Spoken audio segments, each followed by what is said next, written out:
Fala galera, tudo bem? Hoje eu inicio um novo quadro aqui no E Sabe o Que, chamado Fala aí, professor. Ó, esse quadro é interessante porque agora vocês vão conhecer o seu apresentador como o que ele mais gosta de fazer, ser professor. Então, não perca, porque toda semana vai ter uma dica de psicopedagogia, pedagogia, história, inglês, português, espanhol, entre outros assuntos das quais eu estudei e domino. Então, não perca, a cada episódio algo diferente. E fala aí, professor. Então, é um novo quadro inaugurado, fico muito feliz. Já aproveitando, como professor e educador, não se esqueça da tragédia do Rio Grande do Sul. Vamos ajudar. Procure um lugar na sua cidade onde tenha doações, onde possa fazer doações, ou ainda uma conta que tenha, né? Tem lá do Rio Grande do Sul e faça a doação. Não se esqueça. Vamos ajudar. Todos nós somos brasileiros, não importa a região. Tá certo? E não se esqueça de curtir o nosso canal, se inscrever e compartilhar com seus amigos. Quer trazer algum tema aí pra gente trabalhar como Fala aí, professor? Pode, sabe o quê? @sabeoque.com.br. O que é o TEA? Hoje eu vou falar do TEA, o transtorno do espectro autista. O espectro, né? Que envolve, que engloba, né? É um distúrbio de neurodesenvolvimento, não é uma doença, vamos parar por aí, tá? Doença se trata e se cura, transtorno não. Transtorno você trata e se adapta. Então vamos lá. É pelo desenvolvimento atípico. Então, a partir de hoje, acabou essa palhaçada. Mas a criança é normal, a criança não é normal. Não existe esse termo. É até ofensivo. A partir de agora, você vai falar típico e atípico. Quem não é TEA é típico. Quem é TEA, atípico. Tá bom? Ficou a dica? Não se esqueça. Não, acabou essa palhaçada, essa bobagem de falar normal e anormal. Então já vamos parar por aí, tá? Já vamos quebrar esse tabu, curar essa cegueira. E eles manifestam por comportamentos, déficit na comunicação, dependendo do grau, porque nós temos grau 1 com suporte, grau 2 com suporte e grau 3 com suporte.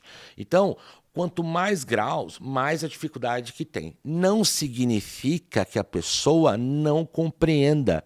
Não significa que a pessoa não tenha cognitivo ou que não aprenda da maneira dela, ela aprende. Vou dar um exemplo. A gente falar que a criança autista é muito agitada, ela para, corre. Tá, você que é uma pessoa típica, que se considera, porque tem muita gente que não é típico e acha que é. Mas cada um com a sua conclusão. Uma pessoa que é típica, tá? Quando você tá nervoso, eu vou ali, vou tomar um café, vou sair, você tem o seu autorregulador. Isso chama autorregulador. Ou seja, o corpo precisa se autorregular para não sair dos limites. O autista é o mesmo. Ele, quando ele sai dos limites, a gente chama de disruptivo. O que é disruptivo? Ele perde mesmo, ele derruba um lugar, ele se estressa, ele machuca. Por quê? Ele precisa se autorregular. Ele não tem o controle emocional total sobre ele. Então ele bate, ele machuca, não é maldade, ele não tem o autorregulador como nós, por exemplo, eu tô nervoso, vou ali fora, tomo um copinho d'água, tomo um café e relaxo, volto. Isso é o meu autorregulador. Todos nós temos autorreguladores.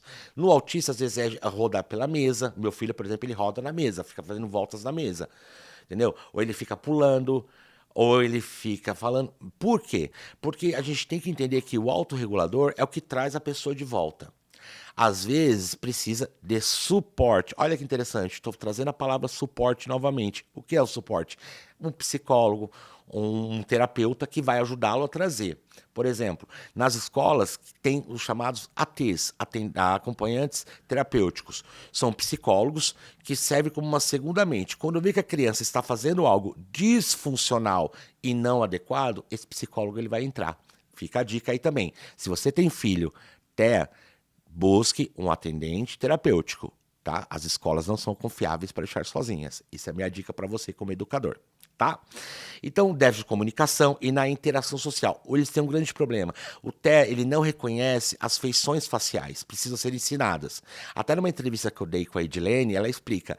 O TEA, ele não se preocupa com a sua expressão facial. Então você pode estar bravo, pode estar nervoso, irritado, ele não entende. O contato visual para ele não é importante. Para ele não interessa. Por isso que muitos autistas não olham no olho. Porque para eles não é. Nós precisamos do olhar da pessoa. Quem são as pessoas típicas precisam do olhar das pessoas. O olhar, para saber a expressão.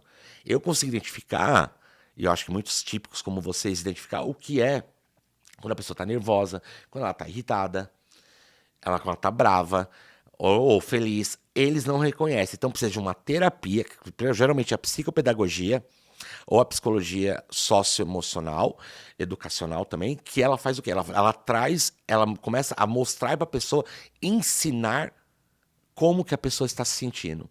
O autista, ele sente tudo, tá, gente? Raiva, medo, tristeza, alegria. Porém, ele não consegue nomear. Então, o que para nós é automático, para ele vai ser o quê? Vai ser algo ensinado, para depois tornar-se automático, porque a prática leva à perfeição. Inclusive, a terapia, que é importante, que eu já vou chegar nela lá, tá bom? Padrões de comportamentos negativos, o que é isso? Vou bater numa criança, porque o meu disruptivo, eu não sei controlar essas emoções. Então, assim, eu bato e não bate por mal. E a escola não pode, a escola precisa estar preparada para isso. E a escola não está. Porque precisa entender que isso é um comportamento, ele precisou extravasar, ele não tem autocontrole. O autista ele tem um grande problema, ele não tem controle inibitório. O que é o controle inibitório? Eu estou com raiva de você, mas eu, Altair, eu sou uma pessoa típica, eu vou lá e me controlo. Não vou bater na pessoa ou fazer algo a mais. Já uma pessoa neuroatípica, ela tem um grande problema. Ela não tem controle inibitório, então não há limite, e do qual precisa ser ensinado também para ela. Entendeu? Então, assim, é por isso que eu digo, as terapias são extremamente importantes. Vou chegar aqui nela já. Padrões de comportamento e estereotipias, por exemplo. Meu filho faz assim, tem criança que organiza lápis, tem criança que anda com a ponta do pé, tem criança que fica rodando, dançando, tem criança que desenha, tem criança que não gosta da cor vermelha, tem vários, a gente chama de estereotipos, né? Que são o quê? Características de uma pessoa, mas tudo isso são sinais de autorregulação. Então, por exemplo, se eu organizo o lápis, isso me acalma. Se eu corro, se eu danço girando, me acalma. Tudo tem a função de autorregular. Então, gente, abre esse olho, abre essa mente para que a gente possa trabalhar muito mais e parar com essa palhaçada de que a criança está tendo um comportamento inadequado. Comportamentos inadequados também são corrigidos pela terapia. Como? A gente chama de modelagem do comportamento. Tá? A modelagem do comportamento, ela fala, olha, é hora de estudar. Se é um grau 1, como meus filhos, grau 1 com suporte, tá fazendo uma atividade que não é para o momento, por exemplo, que eles têm uma coisa também chamada hiperfoco.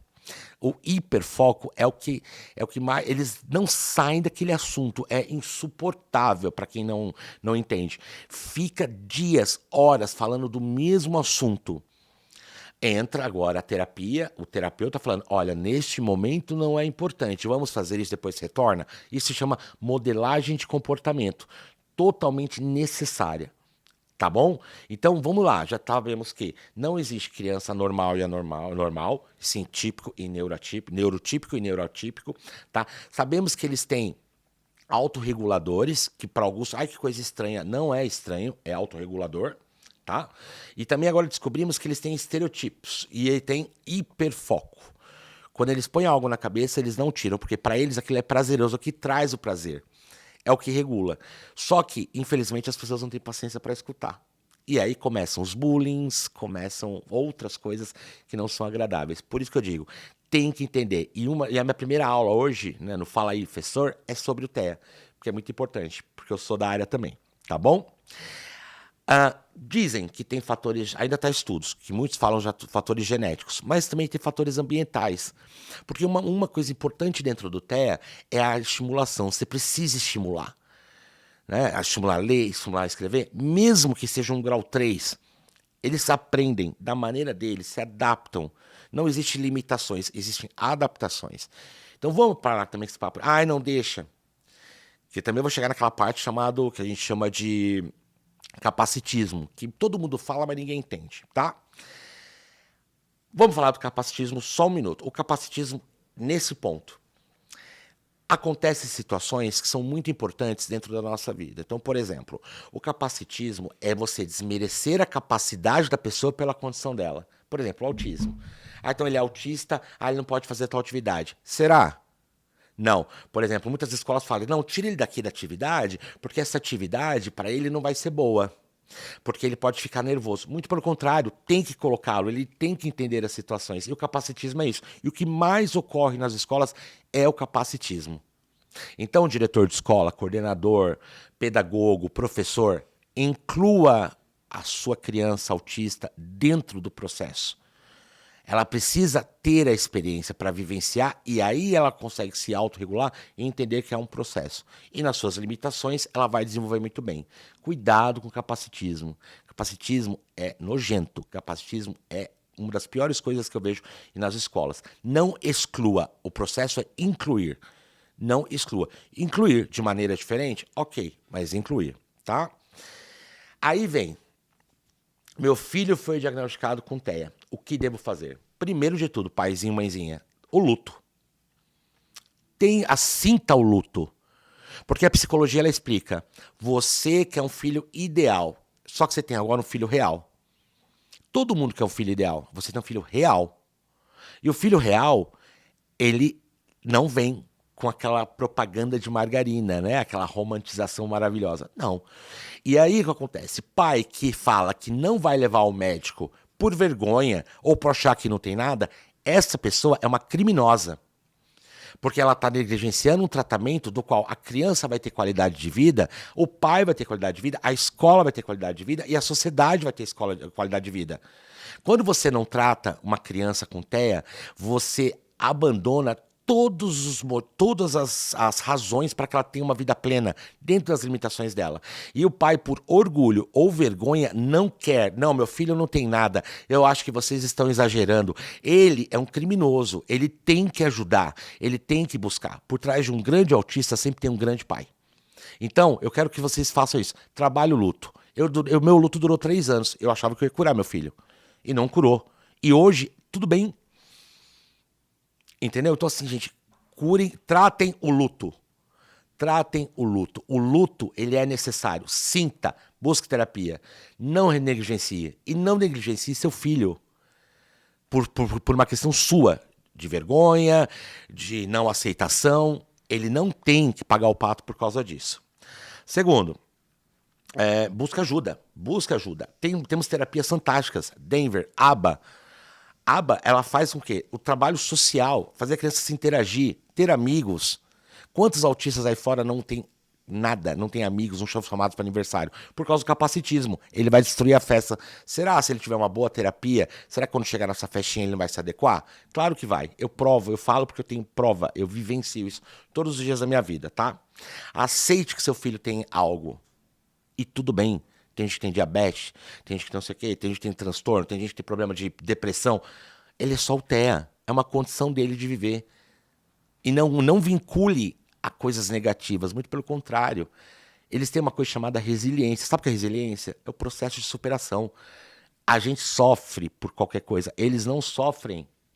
Eles não sofrem por qualquer coisa. Eles são maravilhosos. Eles sobrevivem.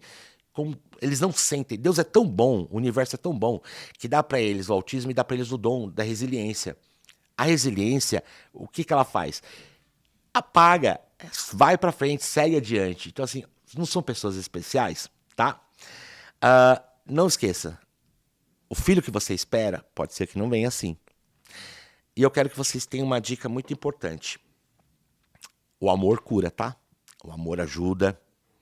Se você ama realmente seu filho, busque terapia. Busque o tratamento para ele. Aceite o diagnóstico. Como que eu faço o diagnóstico? Te explico. Você vai buscar um neuropediatra, se é um adulto, um neuro. Ele vai pedir uma avaliação neuropsicológica. Vai ser uma neuropsicóloga. Ela vai fazer de 6 a 10 sessões.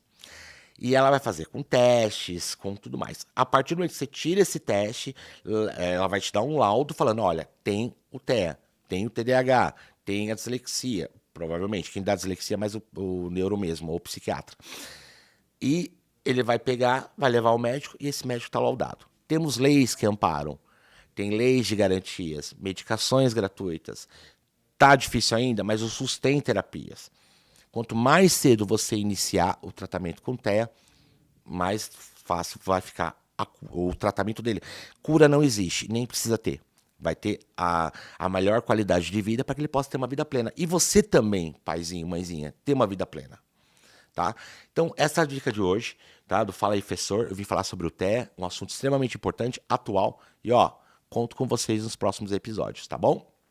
Um grande beijo e até o próximo Fala aí, Professor.